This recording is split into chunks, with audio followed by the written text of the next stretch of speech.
Sveiki, su jumis Andrius ir Infokar LT. Šiandien mūsų apžvalgoje 2008 metų Honda CR-V.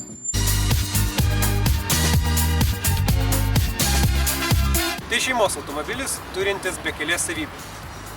Jis yra varomas 4 ratais ir turi štai šias apsaugas ant posparnių, kurie apsaugo nuo nudaužimo akmenukais. Didelis šeimos automobilis turi turėti didelę bagažinę.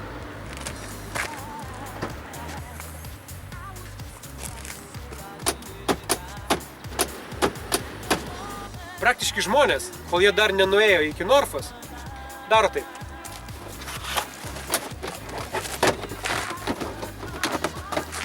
Taram! Ir turim normalią bagažinę. Lietuviškai transformuota bagažinė išties didelė, bet mes ją galim paversti super mega Godzilla didelę.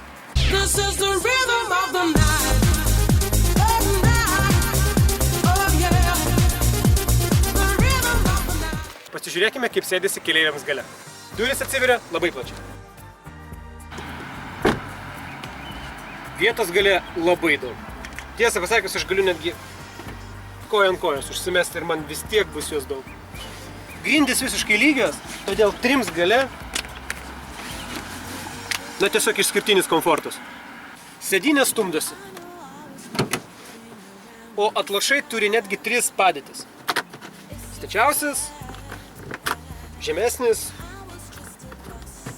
ir ilgom kelionėm žemiausias. Yra porankis, labai platus, todėl 2 keleiviai gali savo alkūnės pasidėti taip, kad jos nesiliestų.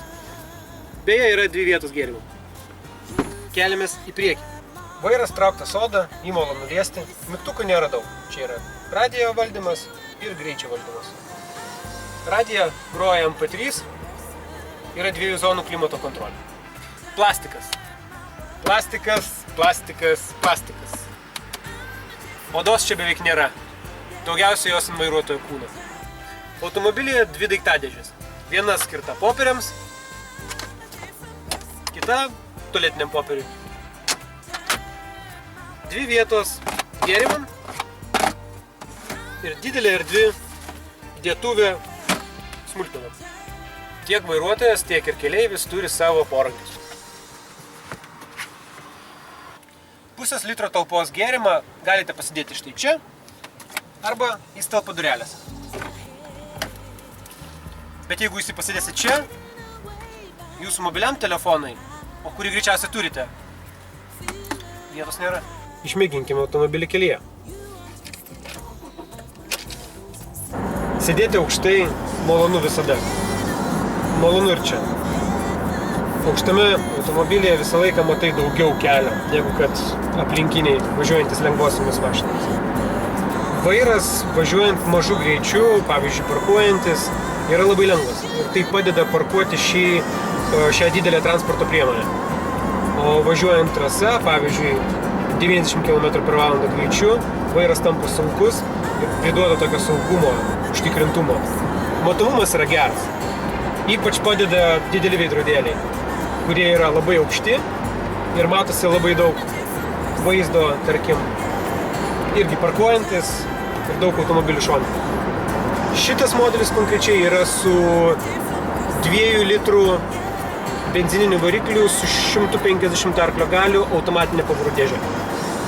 Nors Hondos varikliai yra legendiniai ir benzininiai varikliai yra žinomi kaip neužmušami, dinamiški aukštasūkiai varikliai, aš negaliu to paties pasakyti apie šitą egzempliorių. Nieks nevyksta, tik tai girdisi daugiau triukšmų. Kažkaip sakyčiau, kad kaltininkas yra automatinė pavarų dėžė. Garso izoliacija. Norėtųsi geresnės. Mažais greičiais važiuojant, kažkur tai mieste, jos užtenka. Pats laikas užgožti bildesius ir išmėginti garso aparatūrą.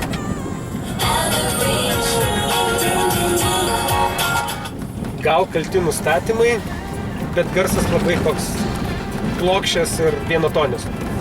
Vidutinės kuro sąnaudos, bent jau rašo borto kompiuteris, kad 9,5 litro. Ir aš linkęs tikėti, kad sąnaudos yra panašios.